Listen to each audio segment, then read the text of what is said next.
नमस्कार दोस्तों, मेरा नाम है राजन तिवारी। मैं जेपीएससी प्रोटेस्ट स्थल पर अभी रांची में हूं। हमारे साथ में एक अभ्यर्थी हैं। क्या नाम हुआ आपका? मेरा मीना कुमारी।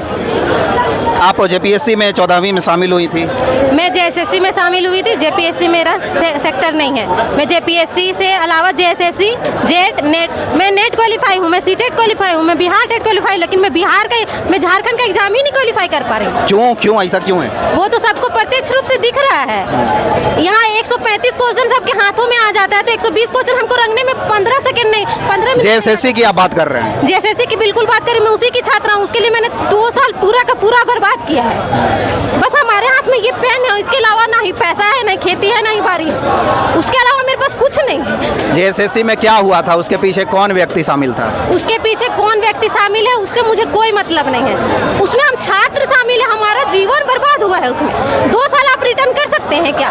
4 साल मेरा रिटर्न कर सकते हैं क्या? पहले आप 21 में भी एग्जाम लेते हैं, फिर घर से सेंटर पहुंचने, सेंटर से घर पहुंचने के बीच में ही एग्जाम रद्द। क्यों भाई?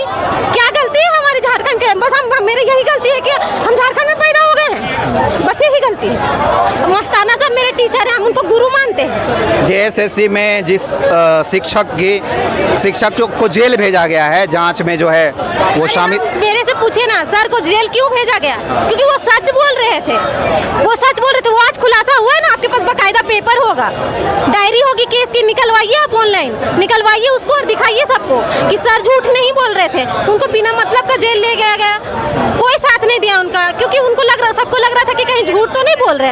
अरे झूठ क्यों बोलेंगे? उनके पास प्रूफ था।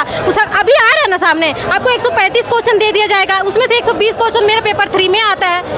कौन आदमी है जो पूरा मैथ हम पूरा का पूरा 20 में से 20 सॉल्व कर सकते हैं? मस्ताना सर का मेरे पर दुआ है, क्योंकि वो मैथ्स पढ़ाते हैं। लेकिन जीएस का मैं गारंटी ले सकती हूँ, ऐसा जीएस आया था कि 20 में से 20 या 25 में से 25 कोई भी सॉल्व नहीं कर सकता है। किसी भी एग्जाम में आपका जीएस का पूरा पोर्शन पकड़ाता ही नहीं है। मैथ का मैं मान लेंगी, रीजनिंग का मैं मान लूंगी, झारखंड का भी मान लूंगी, चलिए, लेकिन जीएस का पोर्शन आप पूरा मार दे रहे हैं। लेकिन जेएसएससी का बहाली तो हो गया, वो बहाली हुआ है, लेकिन कंडीशनल बहाली था। आप लोग जाके उसमें जो है ज्वाइनिंग भी कर लिया। उसी का एक सिंडिकेट का व्यक्ति अभय तिवारी उर्फ मनोज तिवारी जो है, इसमें भी शामिल है टीडीपीएल के माध्यम से। सामने सब चीज प्रत्यक्ष है ना, सब चीज सारे चीज का खुलासा हो चुका है। फिर सरकार अभिभावक है हमारे, महाशय आप कहाँ हैं? इतना प्रेयर करने से तो भगवान भी प्रकट हो जाते हैं। महाशय महोदय आप कहाँ हैं? आइए ना हम लोगों के पास, सुनिए। इसके अलावा हम लोग के पास और कुछ भी नहीं। उस एग्जाम में कितनी गर्ल्स का एस्पिरेंट का रिजल्ट हुआ था जेएसएससी में? गर्ल्स का परसेंटेज हमको नहीं पता है, पर ऐसे लोगों का भी रिजल्ट हुआ जो वो योग्य ही नहीं है। सर उनसे अगर एक बार सवाल करेंगे ना तो वो बता ही नहीं पाएंगे सर। मैं आपसे एक चीज आपके चैनल के माध्यम से एक चीज कहना चाहता हूं कि जब भी झारखंड में बहाली होता है ना सर, इन सब सरकारों में, तो आप एक काम जरूर कीजिएगा सर। आप ना उस एग्जामिनेशन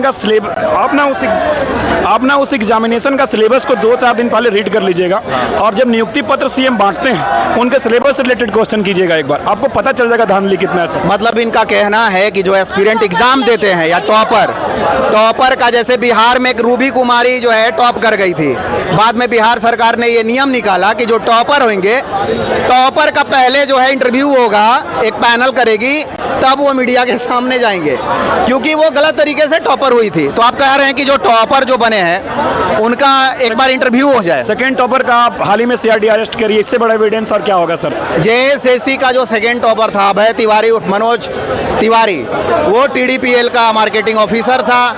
वो जेएसएससी के जो है घपलेबाजी में शामिल था, धांधली भ्रष्टाचार में शामिल था, और उसने फिर जेपीएससी में भी जो है अपना लगाया दाव पेच। उसका पीटी रिजल्ट भी हुआ था। क्या बोलिएगा सर? वो ज्वाइन भी कर चुका है, और वो यही नहीं सर, वो एक ही एग्जाम नहीं पास किया, लगातार वो सेंट्रल का भी एग्जाम बहुत सारा पास किया। वो मार्केटिंग मैनेजर रह चुका था, अपने इस लिंक के थ्रू ना वो अपने 2 परिवार को भी उसमें ऐड किया। तो सर ये पूरी तरीके से रद्द होनी चाहिए।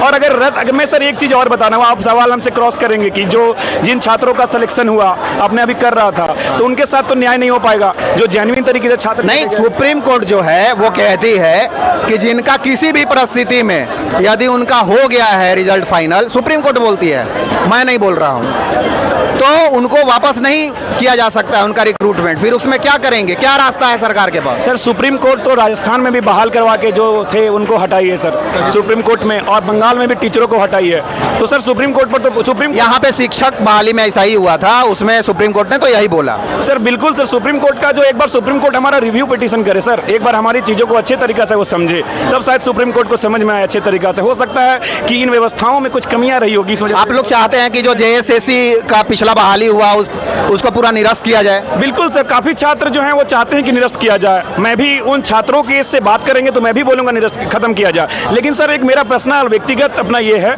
कि जो हो सकता है कि कुछ छात्र जो हैं वो मेहनत के दम पे गए हों। देखिए सर, यहाँ मेहनत के दम पर बहुत कम लोग जाते हैं, जब जो ब्रह्मास्त्र चलाता है ना वही जा सकता है।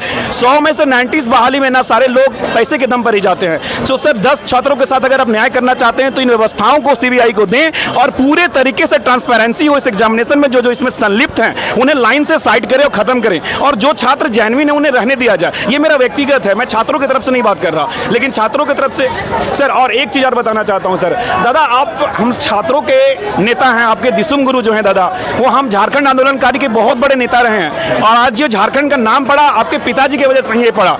तो दादा आपको हम लोग अपॉर्चुनिटी दे रहे हैं दादा, हमें तो आप लोग हम छात्रों को तो मौका दिए नहीं। क्यों मौका नहीं दिए? युद्ध के मैदान में साबित करने का भी मौका नहीं दिए, कोई और आदमी पैसा देके राजा बन जा रहा है। तो दादा आपको हम लोग दे रहे हैं, आप ऐसा रिफॉर्म कीजिए ताकि इतिहास आपको याद रखे, जैसे दिसुम गुरु को लोग याद करते हैं सर। और हम लोग दिसुम गुरु को जितना सम्मान दिए दादा, हमारी लड़ाई आपसे नहीं है, हमारी लड़ाई सरकारों से नहीं है दादा। हमारी सरकार तो आएगी चली जाएगी सर, लोग यहाँ पर ऐसे ही यहाँ पर इकट्ठे हुए, हमारे आंदोलन को अगर पूरा भी मांगों को पूरा कर लिया जाएगा तो सब चले जाएंगे अपने अपने घर। देखिए कुछ बता रही हैं। हाँ बोलिए। ये जेपीएससी जेएसएससी का कंबाइंड प्रोटेस्ट है। जेएसएससी में बहुत सारे लोगों को नौकरी मिल चुका, जैसा अभय तिवारी भी सेकंड रैंक लाके ज्वाइन कर लिया था। अब उन छात्रों का क्या होगा? मतलब जो नौकरी कर रहे हैं ऑलरेडी, क्या उनको आप हटाने की मांग करते हैं? नहीं, सुनिए एक बात आपको स्पष्ट रूप से बोल देना चाहते हैं। कट ऑफ जा रहा है 500। अभी मान लीजिए उत्पाद सिपाही का हम जो लेते हैं एग्जाम्पल में, ठीक है, मेरी बहन का 495 मार्क्स आया, 495। वो जेन्युइन है, हमको पता है, क्योंकि मैं उसके साथ एग्जाम की तैयारी की। मेरी हाइट कम है इसलिए मैं नहीं दी, बात खत्म। लेकिन जब वो उतना में अगर 5 क्वेश्चन और 3 क्वेश्चन और करती तो कट ऑफ पार करती ना। अगर जो जेन्युइन है, जो जेन्युइन उतना मेरिटोरियस है कि नेक्स्ट बार जब बिना गड़बड़ी का एग्जाम होगा ना तो ऑफ कोर्स वो आएंगे मेरिट में। सिंपल सी बात है। मैं अपना ले रही हूँ, मेरे जब 2.5 मार्क्स से जब मैं कट जा रही हूँ, बार-बार फेल हो जा रही हूँ। आप शिक्षक का एग्जाम दिए थे? हाँ, शिक्षक का एग्जाम दी हूँ मैं सीटेट तो उसमें आपका नहीं हुआ? नहीं, ये वाला में मैं नहीं दी हूँ क्योंकि उसमें मेरा एलिजिबिलिटी नहीं था। अभी मैं सीटेट क्वालिफाई हूँ, मैं जेटेट का वेट कर रही हूँ। फॉर्म भर के 14 साल हो गया, 14 साल। देख लीजिए व्यवस्था यहाँ की। बिहार में मैं टेट का एग्जाम दे के आई हूँ, अब बस अपना मैं क्यों जाऊँगी बिहार में मैं नौकरी करने के लिए? आई एम एलिजिबल टू मैं यहाँ जॉब करने के लिए बनी हूँ, मैं बिहार क्यों जाऊँ? मेरे पास दोनों पेपर का पासिंग सर्टिफिकेट अच्छे मार्क्स से, लेकिन यहाँ हो ही नहीं रहा है। जेट अब कोई भी मुद्दा ले लीजिए, आपको किसी में सही मिलेगा ही नहीं। और अभी जब खुलासा हो रहा तब पता। बहुत सारे एग्जाम्स में ऐसा कहा जाता है कि बिहार में जिन लड़कों का हो जाता है रिजल्ट, खासकर शिक्षक बहाली में भी ऐसा देखा गया है पिछले एग्जाम्स में, उनका रिजल्ट यहाँ नहीं होता है, वहाँ वो कट ऑफ पार कर जाते हैं वहाँ, जबकि कंपटीशन पहले ज़्यादा था। अभी जो है स्थानीय लोगों के लिए वहाँ पर नहीं, मेरिट में आती हूँ मैं, वहाँ मेरिट में आती हूँ मैं। पेपर 1 मेरा इकोनॉमिक्स ऑनर से जाके देख लीजिएगा, पेपर 1 और पेपर 2 में मेरा टीजीटी पीजीटी में पेपर 1 पेपर 2 दोनों क्वालिफाई। मैं सीटेट 3 टाइम क्वालिफाई हूँ, मैं नेट क्वालिफाइड स्टूडेंट हूँ, लेकिन झारखंड में नौकरी के लिए झक मार रही हूँ।